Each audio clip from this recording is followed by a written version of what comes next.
बिस्मिल्लाहिर्रहमानिर्रहीम, अस्सलाम वालेकुम। खेलों की खबरों पर तबसरों और तजियों से स्कोर के एक और प्रोग्राम के साथ सैयद याहिया हुसैनी आपकी खिदमत में हाजिर है। एशिया कप क्रिकेट टूर्नामेंट 2023 अब जनाब 6 टीमों से 4 टीमों तक आ गया है। सुपर 4 मरहला। पहला मैच गद्दाफी स्टेडियम लाहौर में टीम पाकिस्तान ने 7 विकेट से कामयाबी हासिल की बांग्लादेश के खिलाफ और अब बड़ा मुकाबला है। सुपर संडे को पाकिस्तान बनाम भारत मैच है और इसके लिए सब इंतजार कर रहे हैं, तैयारियां कर रहे हैं। और दूसरी तरफ वर्ल्ड कप से पहले ये टीमों को अपने हथियारों को चेक करने का और अपनी अहमियत, अपनी स्ट्रेंथ को चेक करने का आखिरी मौका है, क्योंकि 5 अक्टूबर से world cup cricket tournament Bharat में शुरू हो रहा है। मुकाबला 10 टीमों के दरमियान है और एक कप है। तो इस बार इंग्लैंड की टीम जॉस बटलर की क़यादत में अपने एजाज़ का दिफा कर रही है। इस तमाम सूरत हाल पर गुफ्तगू करेंगे और गुफ्तगू के लिए हमें स्टूडियो में ज्वाइन कर रहे हैं टेस्ट ऑलराउंडर अब्दुल रज़ाक साहब, खुशामदीद कहेंगे। और टेस्ट फास्ट बॉलर सिकंदर बख्त हमारे साथ मौजूद हैं। हमारे साथ वर्ल्ड कप क्रिकेट टूर्नामेंट और एशिया कप क्रिकेट टूर्नामेंट में टीम पाकिस्तान से बहुत सारी उम्मीदें वाबस्ता हैं। और क्या एशिया कप और वर्ल्ड कप के लिए पाकिस्तान टीम की मनसूबाबंदी और हिकमत अमली दुरुस्त सिमत में चल रही है? ये एक बड़ा सवाल है और ये सवाल मैं रखूँगा अब्दुल रज़ाक और सिकंदर बख्त साहब के सामने। सिकंदर बख्त साहब, आप आलमी नंबर 1 हैं वनडे क्रिकेट की रैंकिंग में और अब तक नाकाबिल शिकस्त हैं। एक मैच आपको बारिश की नज़र है कि आज मैं पढ़ रहा था कि वो हमारे हाथ से निकल गई, ऑस्ट्रेलिया आ गया है। मेरा मतलब ये है कि आपकी परफॉर्मेंस ठीक है, लेकिन चूंकि नेक टू नेक आप चल रहे हैं तो कभी ऑस्ट्रेलिया ऊपर जाएगा, कभी आप ऊपर जाएंगे, ये सिलसिला चलता रहेगा। वो तो चलता रहेगा बिल्कुल। और मैंने पहले भी ये बात कही थी कि ये जो रैंकिंग होती है ना, ये ऊपर नीचे होती है। आज ही मैं सुन रहा था कि कहीं कि वो ऑस्ट्रेलिया नंबर 1 आ गई, अभी मैंने देखा नहीं उसको उठाकर। तो ये सिलसिले चलते रहेंगे इसी तरह, मगर टाइटल जीतना बड़ा इंपॉर्टेंट होता है किसी भी टीम को अपनी एक वैल्यू दिखाने के लिए, अपने उसके नाम के साथ कि एशियन चैम्पियंस हैं, हम वर्ल्ड चैम्पियन हैं ODI के या T20 के। ये अगर टाइटल लगा हो तो उस टीम की बड़ी बात हो जाती है। तो रैंकिंग को का ऊपर नीचे होना कोई ऐसी बड़ी बात नहीं है। तो अब्दुल रज़ाक साहब, मैं अगर आपसे पूछूं कि हिकमत अमली आपकी दुरुस्त सिमत में चल रही है, क्योंकि अगर देखा जाए तो आपकी बॉलिंग जो है वो आपकी कामयाबियों की ज़मानत बनी हुई है। ठीक है, नंबर 1 आलमी बल्लेबाज बाबर आजम आपके पास मौजूद हैं, विकेट कीपर रिजवान बहुत अच्छी फॉर्म में है, लेकिन आपकी कामयाबियों के मरून मन्नत आपकी फास्ट बॉलिंग है। नहीं, डेफिनेटली देखे ये जो इंटरनेशनल क्रिकेट है इसमें रैंकिंग चलो मैटर इतना ज़्यादा नहीं करती जितना कि परफॉर्मेंस। आपकी परफॉर्मेंस बड़ी अप टू स्टैंडर्ड होनी चाहिए। बॉलिंग, बैटिंग, फील्डिंग अगर आप उसमें इंजॉय कर रहे हैं, परफॉर्म कर रहे हैं, बॉलर्स अपना काम कर रहे हैं, बैट्समैन अपना काम कर रहे हैं, फील्डर टीम को सपोर्ट कर रहे हैं, तो ये सबसे अच्छा बड़ा साइन होता है। और आपको रैंकिंग का इतनी परवाह नहीं करनी चाहिए। आपको हर दिन अब इम्प्रूवमेंट की तरफ जाना चाहिए। जैसे कि पास में ऑस्ट्रेलिया ने एक अपना लोहा मनवाया हुआ था, उसी तरह पाकिस्तान को भी पूरे वर्ल्ड में ऐसे ही परफॉर्म करना पड़ेगा। ऑस्ट्रेलिया हो या इंग्लैंड हो या साउथ अफ्रीका हो, और या पाकिस्तान ऑस्ट्रेलिया में जाके खेले या इंग्लैंड में खेले या साउथ अफ्रीका में, तो परफॉर्मेंस का जो स्टैंडर्ड है वो इसको इम्प्रूवमेंट की तरफ लेकर जाना चाहिए। हम बात करते रहे सिकंदर बख्त साहब कि आपको अपनी स्ट्रेंथ को चेक करना चाहिए, आपको बेंच स्ट्रेंथ को जो है वो ट्राई करते रहना चाहिए ताकि एक तवाज़ुन जो है बरकरार रहे। लेकिन शायद अब इन बातों का वक्त गुजर चुका है, क्योंकि अब वो मुकाबलों में आप जा रहे हैं जहाँ पर पीछे मुड़कर देखने की ज़रूरत नहीं है। आप आगे जाएंगे तो जीत के लिए जाएंगे, आपको और कुछ सोचना नहीं है। तो अब आपको फुल स्ट्रेंथ पर जाना होगा। देखो, हम पिछला एक वर्ल्ड कप हार चुके हैं, फिर एशिया कप हम हारे हैं श्रीलंका से जो T20 का था। अब ये एशिया कप एक है आपके सामने और वर्ल्ड कप है, इसमें सारा आपका फैसला हो जाएगा। आपके जो बड़े बड़े टाइटल्स हैं, बड़े बड़े रिकॉर्ड्स हैं, आप दुनिया के सारे रिकॉर्ड तोड़ रहे हैं, वो सब कुछ सही है, मगर आपकी टीम को भी जीतना है, आपने टाइटल जीतना है। तो हमने जो भी टीम बनाई है वो तो बना ली है, मगर उसमें बहुत सी खामियां हैं। आप एक दूसरे को हर टीम एक दूसरे की खामियों को आइडेंटिफाई करती है। ये 50 ओवर का मैच है, लंबा वर्जन है, उसके अंदर जैसे हमारे पास स्पिनिंग अटैक इतना मज़ेदार नहीं है, हमारा मिडल ऑर्डर अभी टेस्ट नहीं हुआ, उसको टेस्टिंग टाइम बाकी है। नेपाल के ख़िलाफ़ जो भी रन्स हुए वो उसको मैं नहीं इतना काउंट करूँगा। ठीक है, कॉन्फिडेंस आपका बढ़ता ज़रूर है छोटी टीम के साथ, मगर बड़ी टीम के सामने आपकी क्या परफॉर्मेंस है वो काउंट होगी। तो अभी तक फ़िलहाल सारी चीज़ें सही हैं, मगर इस एशिया कप और वर्ल्ड कप के बाद ठीक ठाक तरीके से इस टीम का जो है वो कह सकते हैं ना पोस्टमार्टम होना वो होगा। और हम फिर बताएंगे कि इसमें जो हम पहले बात कर रहे थे कि क्या क्या फॉल्ट्स हैं या नहीं हैं, वो सब नज़र आ जाएंगे। अब्दुल रज़ाक साहब कहते हैं जीत के बड़े दावेदार होते हैं लेकिन हार यतीम होती है। हमने जो पाली खेले में मैच खेला भारत के साथ, 10 की 10 विकटें हमारे पेसर्स ने हासिल की। फिर उसके बाद बांग्लादेश के खिलाफ गद्दाफी स्टेडियम में 9 विकटें हमारे पेसर्स ने हासिल की। और हमारी जो पेस अटैक है वो इस वक्त एशिया कप क्रिकेट टूर्नामेंट में टीमों के लिए जो है वो खौफ की अलामत बनी हुई है। टीमों के लिए जनाब हमारा जो पेस अटैक है वो थरथल्ली बना हुआ है। और जो हमारा इस वक्त पेस अटैक है, शाहीन शाह अफरीदी हो गए, हारिस रऊफ़ हो गए या नसीम शाह हो गए, उन्होंने इस वक्त तबाही मचाई हुई है। और पाकिस्तान का पेस अटैक जो है वो पाकिस्तान का गेम प्लान ज़रूर है। लेकिन बड़ा सवाल ये है कि जब आपका पेस अटैक, क्रिकेट है, अगर आपका पेस अटैक परफॉर्म नहीं करेगा तो फिर आप किस तरह आगे बढ़ेंगे? देखिए, थोड़ा सा मुश्किल सवाल इसलिए कि ये क्रिकेट में अप्स एंड डाउन होते रहते हैं और मेन है फिटनेस। जो पेसर हैं इनको अपनी रिस्पॉन्सिबिलिटी लेनी पड़ेगी और ज़्यादा, क्योंकि वर्ल्ड कप का मतलब होता है कि आपका एग्ज़ाम है। सारी जो हम प्रैक्टिस कर रहे होते हैं, जो हम परफॉर्मेंस दे रहे होते हैं, उसका रिज़ल्ट निचोड़ जो होता है ना वर्ल्ड कप होता है। तो वहाँ जाके आपने परफॉर्म करना है, वहाँ वर्ल्ड कप जीत के लेके आना है, तो वो असल चीज़ है। और अगर पेस बॉलरों की बात करें तो ये बड़ा मुश्किल होता है। हर मैच में आप उसका भी परफॉर्मेंस नहीं दे सकते। हर मैच में क्योंकि बॉलर का अपना एक माइंड सेट होता है, क्योंकि जब एक बॉलर परफॉर्म कर रहा होता है तो उस पर जिम्मेदारी और बढ़ जाती है। जब वो थोड़ा सा ओवर ट्राई करता है या ओवर क्लेवर होता है तो विकेटें नहीं मिलती। तो ये क्रिकेट में चलता रहता है, हर दिन एक जैसा नहीं होता। पर जिस तरह आपने बात कही कि इंडिया के खिलाफ भी पेसर ने आउट किए, बांग्लादेश के खिलाफ भी, नेपाल के खिलाफ भी, तो ये तो बड़ा अच्छा साइन है। इसको कंटिन्यू रखना। जो जब क्रंच मैचेस आते हैं तो उसमें प्रेशर ज़्यादा होता है। मोमेंटम अगर आपकी फेवर में जा रहा है तो इसलिए जा रहा है कि आप एफर्ट कर रहे हैं, जान मार रहे हैं। इसी को कंटिन्यू करेंगे तो मोमेंटम जब आपके अगेंस्ट होगा उस वक्त जान मारना, परफॉर्म करना, ये प्लेयर का सबसे बड़ा होता है। चलें, आपकी मौजूदगी का मैं फ़ायदा उठाऊंगा क्योंकि हम बात कर रहे हैं अपने ऑलराउंडर की, और मुझे बज़ाहिर ऐसा ही लगता है कि फ़हीम अशरफ 15 रुकनी टीम में जगह बनाने में कामयाब हो जाएंगे। 1999 का वर्ल्ड कप आप पाकिस्तान के लिए खेले वसीम अकरम की क़यादत में। 2003 का वर्ल्ड कप आप खेले वक़ार यूनुस की क़यादत में। 2007 का वर्ल्ड कप आप खेले इंज़मामुल हक़ की क़यादत में। 2011 का वर्ल्ड कप आप खेले शाहिद खान आफरीदी की क़यादत में। लेकिन जो आपका 99 का वर्ल्ड कप था, आपकी एक क्रिकेट में एंट्री हुई थी, ज़्यादा वक्त नहीं हुआ था, लेकिन जिस तरह वसीम अकरम ने आपको यूटिलाइज़ किया, टीम मैनेजमेंट ने आपके ऊपर भरोसा किया, आपको नंबर 3 पर बल्लेबाजी के लिए भेजा गया। उस बॉलिंग अटैक में अज़हर महमूद थे, उस बॉलिंग अटैक में वसीम अकरम थे, उस बॉलिंग अटैक में शोएब अख्तर थे, लेकिन जो आपका किरदार था वो बड़ा इंपॉर्टेंट था। तो मैं आपसे ये जानना चाहूँगा कि क्या फ़हीम अशरफ वो किरदार अदा करने में कामयाब रहेंगे? देखिए, पहली बात तो 2007 का मैं वर्ल्ड कप नहीं खेला, अनफिट हो गया था। 83 वर्ल्ड कप खेले गए। पर ये प्लेयर को बनाना होता है। अभी आपको पता होगा जब इंज़मामुल हक़ साहब चीफ सेलेक्टर थे तो इंग्लैंड में जो वर्ल्ड कप था उसमें फ़हीम अशरफ को ड्रॉप कर दिया गया था। वो टीम के साथ थे जब वर्ल्ड कप की टूर चल रहा था इंग्लैंड के खिलाफ। तो जब अनाउंस टीम हुई वर्ल्ड कप की तो उनका नाम नहीं था, तो बहाव रियाज इन हो गए थे। तो ये इस तरह की जो चीज़ें जब होती हैं तो प्लेयर कभी भी कॉन्फिडेंस नहीं ले सकता। हमारी जिम्मेदारी ये है कि हमने प्लेयर को बनाना होता है। और ये जो क्रिकेट ऐसी है, अगर आप किसी को ड्रॉप करते हैं तो वो मेंटली डिमोरलाइज होता है प्लेयर। तो अब इसको अगर अपॉर्चुनिटी मिल रही है तो इसको कंटिन्यू रखें, उसको एक स्पेस दे दी जाए कि आपका ये रोल है। अब ये नहीं कि एक मैच में फ़हीम अशरफ ने नहीं कुछ किया तो उसको ड्रॉप कर दिया जाए कि जी हमारे पास ऑप्शन दूसरी है। अगर विकेट स्लो है तो जी फ़हीम अशरफ को ड्रॉप कर दिया, स्पिनर को लेके आ जाए। तो जब इस तरह की चीज़ें करेंगे तो कभी भी प्लेयर ना कॉन्फिडेंस में आएगा ना प्लेयर बनेगा। अगर आपने एक उसको रखा है टीम में तो उसको फिर लंबा खिलाएं, साथ रखने का कोई फ़ायदा नहीं। सरकार मैं यही आपसे जानना चाह रहा हूँ कि आप खुद एक ऑलराउंडर की हैसियत से खेले हैं, आपको भी बड़े गिले शिकवे हैं, इसमें कोई शक व शुबे की गुंजाइश नहीं होता है। लेकिन मैं यही आपसे जानना चाह रहा हूँ कि वर्ल्ड कप से पहले तक फ़हीम अशरफ आपके स्क्वाड में नहीं थे। अब वर्ल्ड कप में आपकी सारी निगाहें उनके ऊपर मरकूज़ हैं, आपने उनको अपनी उम्मीदों का महवर बना लिया है, तो ये फ़हीम अशरफ के साथ नाइंसाफ़ी नहीं है? देखिए, नाइंसाफ़ी या इंसाफ ये इन चीज़ों पे बात नहीं करनी चाहिए। प्लेयर सिर्फ एक अपॉर्चुनिटी ढूंढता है कि कब उसे मौका मिले कि वो पाकिस्तान की तरफ से खेल सके। और अब जो क्रिकेट इतनी ज़्यादा हो गई है, T20 ख़ास पर ज़्यादा हो गई हुई है, अब वो वाला माहौल नहीं रहा, वो वाला सिस्टम नहीं रहा जो आज से 20-25 साल पहले था।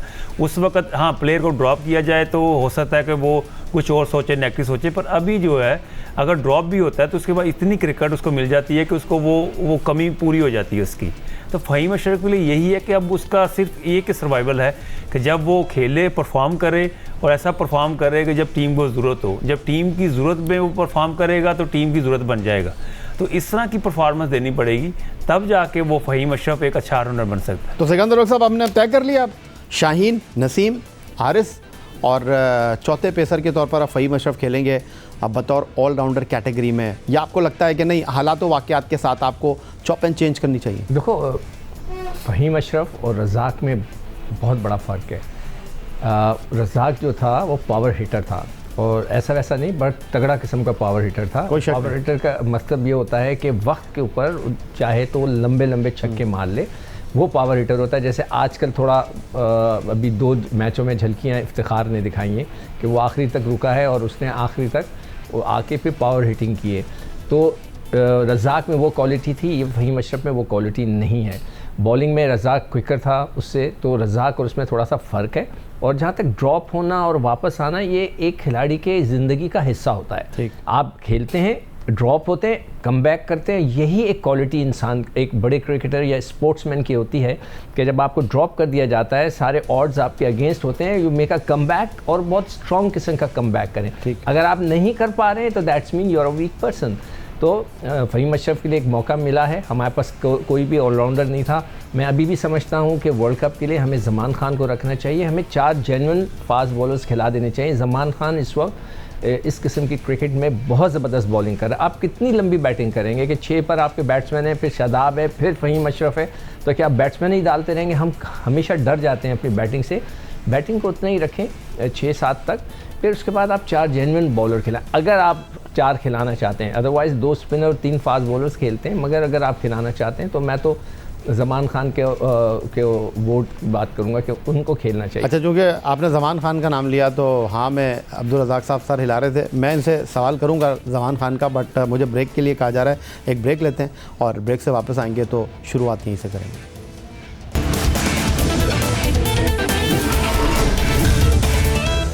एशिया कप क्रिकेट टूर्नामेंट 2023 और का जो इस वक्त फ़िलहाल स्क्वाड मौजूद है, उसमें हमारे पास जो पेसर्स हैं उनके ऊपर अगर निगाह डालने जाएँ तो शाहीन शाह अफरीदी हैं, नसीम शाह हैं, हारिस रऊफ़ हैं, वसीम जूनियर है जिनको अभी तक इस सीरीज़ में खेलने का मौका नहीं मिला, और फ़हीम अशरफ के ऊपर अचानक एतबार बन रहा है।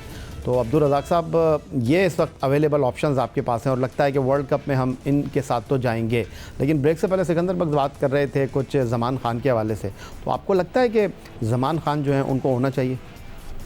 डेफिनेटली देखें, जिस तरह के में ज़मान खान में टैलेंट है, पोटेंशियल है, वो नेचुरली है। क्योंकि कुछ बॉलर होते हैं जो नेचुरली बड़े क्लेवर होते हैं, जब हिटिंग हो रही होती है तो वो रन नहीं देते। तो उसने प्रूव भी किया है, परफॉर्म भी किया है PSL में, जहाँ बड़ा टफ होता है T20 में आखिरी ओवर में बॉलिंग करना। तो वो उसने प्रूव करके बताया है कि उसमें जो ऐसा पोटेंशियल है कि वो बिल्कुल नेचुरली है, तो उसमें कोई डेवलप करने की ज़रूरत नहीं है आपको, उसको सिर्फ क्रिकेट चाहिए। तो अभी देख लें बाहर की जो कितनी कंट्रीज़ हैं, उसका भी बिग बैश में भी हो रहा है, अभी इंग्लैंड भी वो खेल रहे हैं, तो कुछ ना कुछ तो किसी को नज़र आ ही होगा ना। तो पाकिस्तान को भी चाहिए ऐसे बॉलर को साथ रखे। अगर यहाँ शाहीन शाह अफरीदी को रेस्ट करवाना है, हारिस रऊफ़ को कराना है, या नसीम शाह को रेस्ट कराना है, पड़ जाता है या थोड़ी सी निगल्स हो जाती हैं, तो वहाँ पे ज़मान खान आपके लिए एक बेस्ट ऑप्शन बन जाती है instead of Mohammad Wasim junior.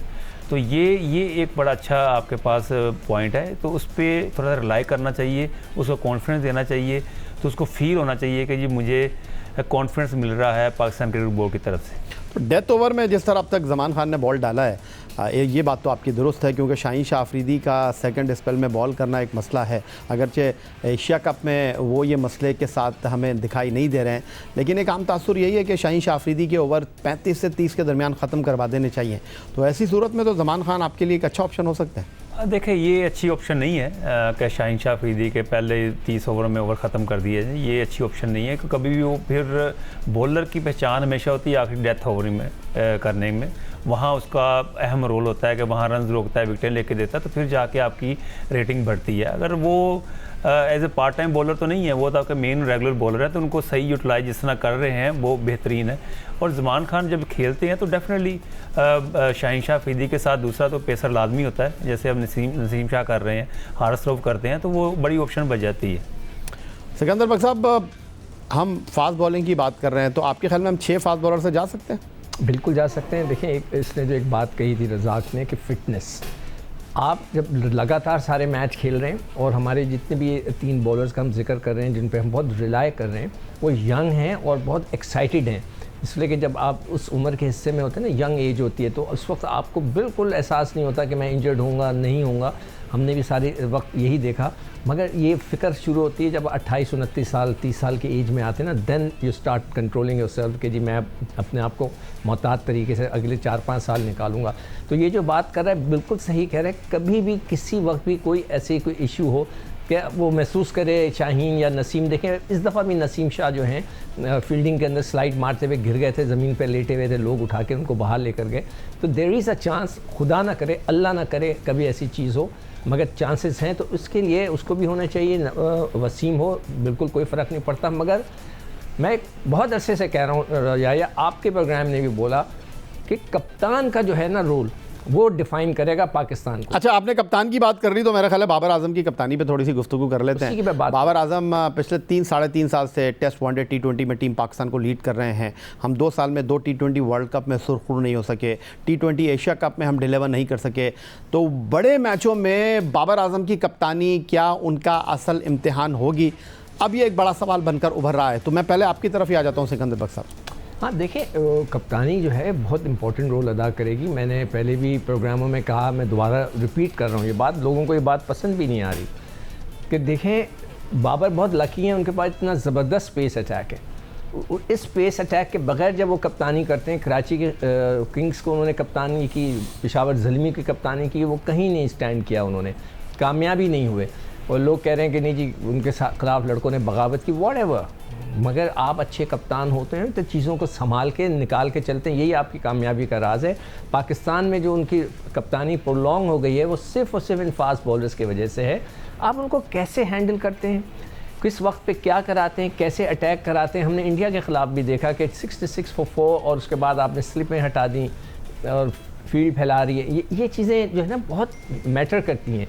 आपके पास अच्छी कप्तानी, स्मार्ट कप्तानी करेंगे तो आप कामयाब होंगे। अगर आपके पास एक्स्ट्रा 2 फास्ट बॉलर हैं तो आप उनको यूटिलाइज़ भी अच्छा तरीके से करेंगे ना। कि आपने देखा कि 2 मैच खेल लिए नसीम शाह ने, तो आप उसको रेस्ट दे के ज़मान को लिया है, फिर उसके बाद एक और रेस्ट दे, अगले मैच में आपने शाहीन को रेस्ट दे दिया, दूसरे को खिलाया, ताकि इस सिलसिले चलते रहें। आप ये पूरे मैच नहीं खेल सकेंगे। आप देखिएगा वर्ल्ड कप में बड़े तगड़े मैच हैं और सारी दुनिया से आपने खेलना है, 8-9 मैचेस खेलने हैं और उसमें इंजरीज के चांसेस हैं। तो you have to play very smart. Abdul Razzaq साहब, क्रिकेट को वैसे तो टीम गेम कहा जाता है, गेम ऑफ जेंटलमैन कहा जाता है, लेकिन कप्तानी का बड़ा अमल दखल होता है। आप 2Ws की क़यादत में खेले, फिर इंज़मामुल हक की कप्तानी में खेले, लेजेंड यूनुस खान की क़यादत में आप खेले, शाहिद आफरीदी की क़यादत में आप खेले। आप इस बात को अहमियत दे रहे हैं कि आप बाबर आजम की कप्तानी जो है वो बहुत अहम जगहों पर बहुत अहम किरदार अदा करेगी? देखिए, कप्तानी असल बात होती है इंटरनेशनल लेवल पे अपने बॉलरों को, अपने प्लेयरों को यूटिलाइज़ करना, अच्छे तरीके से उनकी लुक आफ्टर करना और सब प्लेयरों के लिए एक जैसा सोचना। ठीक है। जब ये सोच आती है तो एक तो नेचुरली मोमेंटम आपके फेवर में आता है। जब आप कोई डिफरेंस रखते हैं उसके लिए या इसके लिए कि ये ऐसा ना हो, वो आ जाए, इस तरह हो जाए, तो ये बात अच्छी नहीं होती। देखिए, जब बॉलर विकेट ले रहे होते हैं, फील्डिंग अच्छी जो हो रही होती है तो कप्तानी करनी बड़ी आसान हो जाती है। जब बॉलर विकेट्स नहीं लेते हैं, फील्डिंग में थोड़े से क्लैप्स होते हैं, कैच जो छूट जाते हैं, तो उस वक्त सारा प्रेशर कैप्टन पे आता है। ठीक। तो उस वक्त अपने आप को बड़ा काम रखना ये अहम रोल होता है कप्तानी का, और कप्तानी हमेशा मैटर करती है। और प्लेयर जो होता है ना, प्लेयर के साथ अगर आप थोड़ी सी भी नाइंसाफ़ी हो जाए, आप इवन के ये नहीं मैं कहता कि वो जानबूझ के करते हैं, ये हो जाता है क्योंकि इतना प्रेशर होता है कि काफ़ी चीज़ें दिमाग में चल रही होती हैं। आपका डिसीजन जो होता है ना, वो हो सकता है कि किसी को फेवर में चला जाए, किसी के ना फेवर में जाए।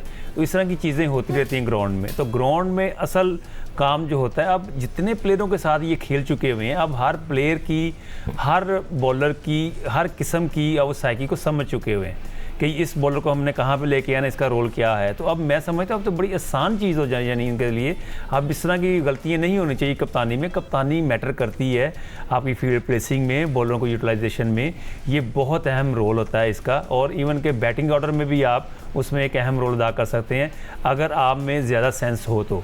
बहुत शुक्रिया आपका अब्दुल रज़ाक साहब, बहुत शुक्रिया आपका सिकंदर बख्श साहब हमारे साथ मौजूद रहने का और एशिया कप, वर्ल्ड कप और डोमेस्टिक क्रिकेट पर अपनी राय देने का। यही आज का हमारा प्रोग्राम था। ट्विटर पर आप हमें फॉलो कर सकते हैं, आप हमें ईमेल कर सकते हैं, अपनी राय से आगाह कर सकते हैं score@geo.tv पर। इस दुआ से उम्मीद इस तवक्को के साथ कि पाकिस्तान में खेल और खिलाड़ी तरक्की करते हैं। सैयद याहिया हुसैनी को स्कोर की पूरी टीम के साथ अगले प्रोग्राम तक के लिए इजाज़त दीजिए।